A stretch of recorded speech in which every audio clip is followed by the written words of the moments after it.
تو لڑکوں کو بھی عشق ہو جاتا ہے، پھر وہ پاگل ہیں، دیوانے بنے ہوئے ہیں یونیورسٹیوں میں۔ ایک لڑکے نے بتایا کہ میں کو ایجوکیشن میں تعلیم حاصل نہیں کرنا چاہتا تھا، میں بچتا تھا، لڑکیوں سے دور رہتا تھا، بڑی عفیف پاک دامن زندگی گزر رہی تھی، ماں باپ نے پکڑ کے زبردستی کو ایجوکیشن میں ایڈمیشن کرا دیا۔ اب جب ایڈمیشن کرایا کہہ رہے ہم بچتے رہے، کب تک بچتے، بالآخر آنکھ مٹکا ہو گیا۔ پہلے آنکھ مٹکا ہوا، اس کے بعد پھر گپ شپ، اس کے بعد پھر دوستی، پھر معاشقہ ہو گیا۔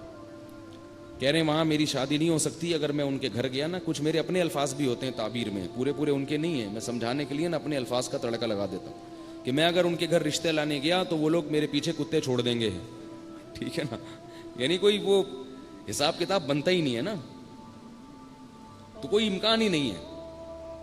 اب میں کیا کروں؟ اب میں نے کہا اب آ رہے ہو میرے پاس، اب ہم کیا کروں؟ پہلے آپ الٹی چیزیں کھاؤ، اپنے آپ کو بیمار کرو، جب مرنے لگو تو مولوی صاحب کے پاس آ کے بولو اب میں کیا کروں؟ یہ تو پہلے سوچنا چاہیے تھا۔ میں نے کہا اب آپ یہ کرو، وہ کام کرو جو حضرت مولانا اشرف علی تھانوی رحمہ اللہ تعالیٰ نے ایک عاشق کو بتایا تھا۔ حکیم الامہ مولانا اشرف علی تھانوی کے پاس ایک شخص آیا، وہ کسی گھوسن پہ، گھوسن ہوتی ہے نا جو دودھ بیچنے والے کی بیوی کو گوالن کہتے ہیں، تو اس کو اس زمانے میں گھوسن کہتے تھے شاید، دودھ بیچنے والے ہوتے ہیں نا، تو ان کی جو عورت ہوتی ہے گھر کی، وہ دودھ بیچنے والی عورت، تو وہ گوالن ہوتی ہے نا، گوالن، تو اس کو گھوسن پہلے اردو میں شاید کہتے تھے۔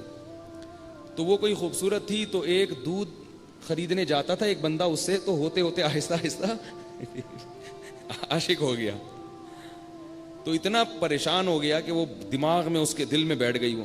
اس میں خواتین کا بھی بڑا قصور ہوتا ہے۔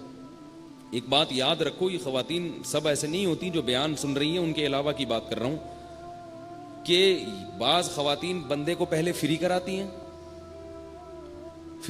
ہیں، اس سے ہنس ہنس کے باتیں، بڑے اسٹائل میں مختلف انداز سے باتیں، ہو بندہ کیا ہو جاتا ہے؟ لٹو۔ پھر جو ہے نا اس کو جب وہ لٹو ہو گیا کہ وہ آیا کہنے لگا میں دودھ بیچنے والی پہ عاشق ہو گیا ہوں، میں کیا کروں؟ تو حکیم الامہ نے کہا کہ علاج تو ہم بعد میں بتائیں گے، پہلے کچھ پرہیز ہیں وہ کر لو، تو پھر ہم انشاءاللہ میڈیسن بھی دیں گے، دوا بھی دیں گے، آپ ٹھیک ہو جائیں گے۔ علاج پرہیز یہ ہے کہ وہاں سے دودھ لینا چھوڑ دو، دودھ پہ سب سے پہلی بات، دودھ وہاں سے لینا چھوڑ دو، ایک بات۔ نمبر 2، جان بوجھ کر کبھی اس کا خیال دل میں مت لاؤ۔ جان بوجھ کر کا مطلب ہے کہ غیر اختیاری خیال اگر آ جائے نا، وہ تو غیر اختیاری ہے نا، وہ تو اپنے اختیار نہیں، جان کر مت سوچو کہ اسپیشل اسی کو سوچنے کے لیے بیٹھے ہوئے ہیں۔ تیسری بات، اس سے کبھی بات مت کرو، کہیں بھی چلتے پھرتے گزر ہو جائے، بات چیت کرنے کی کوشش مت کرو، کتنا ہی ضروری کام ہو۔ چوتھی بات، اس کی طرف کبھی دیکھو نہیں، کہیں نظر پڑ بھی جائے نا، پتہ چل جائے کہ وہ آ رہی ہے یا جا رہی ہے، نظر گھما لو وہاں سے، کچھ عرصہ اس پر عمل کرنا پڑے گا۔ تو اس نے کہا کہ یہ نہیں ہو سکتا، مجھے تو دودھ چاہیے ہی نہیں ہوتا۔ وہ کہہ رہا ہے مجھے تو دودھ چاہیے ہی نہیں ہوتا، میں تو ویسے ہی دودھ خریدنے کے لیے اس کے پاس جاتا ہوں۔ تو حکیم الامہ کے پاس رکھا ہوتا تھا ایک کوڑا، جو ایسے فالتو ٹائم ضائع کرنے آتے تھے نا ان کا، تو ان کے لیے کیا رکھا ہوا تھا؟ کوڑا۔ تو وہ یا تو کوڑا انہوں نے دکھایا، یا کوڑے کا واقعہ الگ ہے اور تھپڑ کا الگ ہے، یا اسی واقعے میں ہے کہ کھینچ کے لگایا اس کے ایک زور سے تھپڑ۔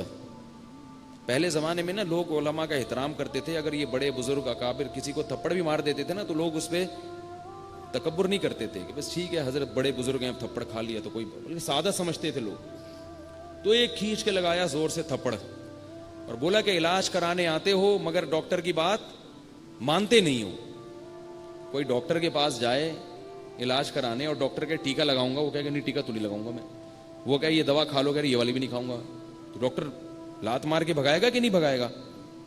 تو حکیم الامہ نے زور سے لگایا تھپڑ، وہ بیچارہ بھاگ گیا، بھاگ کے اگلے دن آیا کہنے لگا وہ عشق میرا ختم ہو گیا،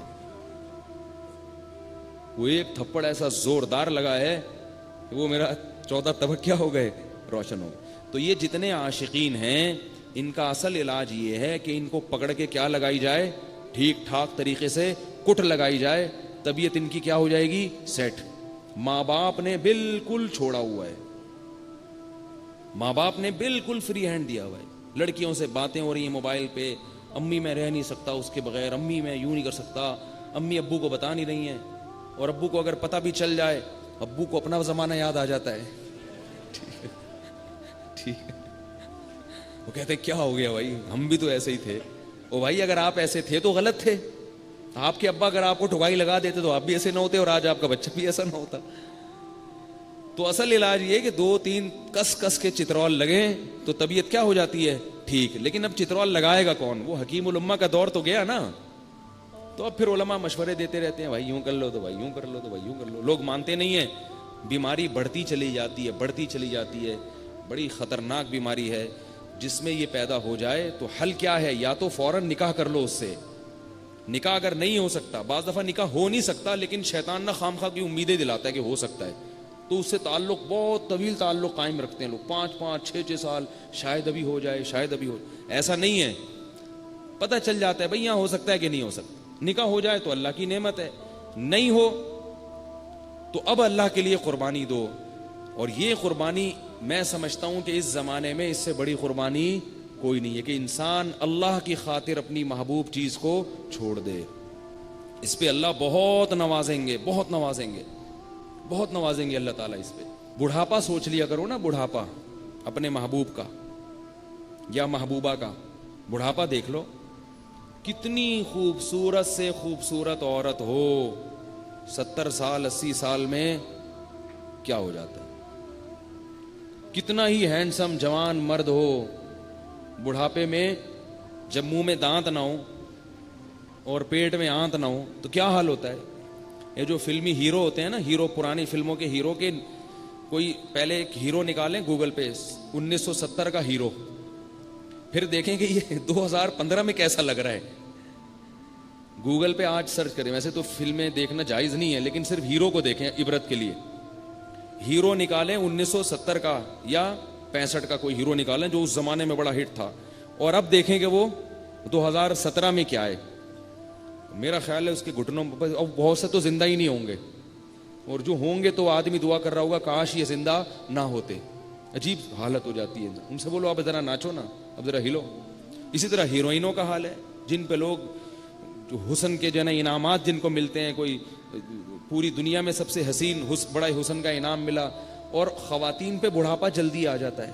یہ عجیب بات ہے, کیونکہ اللہ نے ان کو حسن زیادہ دیا تو اللہ وہ چھین بھی جلدی لیتا ہے, یہ بتانے کے لیے کہ اس حسن سے متاثر ہونے کی ضرورت نہیں ہے, اس پہ بڑھاپا جلدی آئے گا, اس پہ تو جلدی بڑھاپا آئے گا. مرد بہت دیر سے بوڑھے ہوتے ہیں, اگر صحت کا خیال رکھے نا 80-90 سال میں بھی چلتے رہتے ہیں فٹ فاٹ. میں جنرل مرزا اسلم بیگ سے ملا تھا آج سے 10 سال پہلے. جنرل مرزا اسلم بیگ میرے بچپن میں بہت بڑا تھا, یعنی بڑے جنرل تھے وہ, ضیاء الحق کے ساتھی, تو وہ اچھی خاصی ایج تھی ان کی.